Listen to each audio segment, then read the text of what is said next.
Ukiona mtu amejenga choo yake na hajamalizia akaeka mlango, heshimu huyo mtu. Mjengo si rahisi.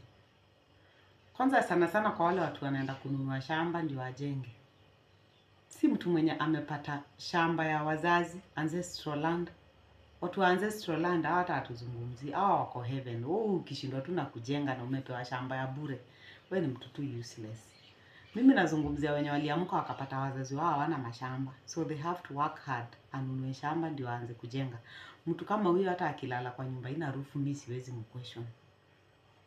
Na unaona hizi nyumba tunaishigi za kurent.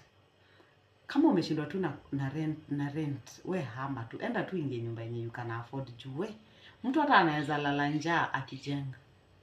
It's not easy with mjengo, let me tell you. Ukiona huwezi afford rent, we hama tu mwingine apewe hiyo nyumba. Ukiona mtu amejenga choo yake na hajamalizia akaeka mlango, heshimu huyo mtu. Mjengo si rahisi. Kwanza sana sana kwa wale watu wanaenda kununua shamba ndio wajenge.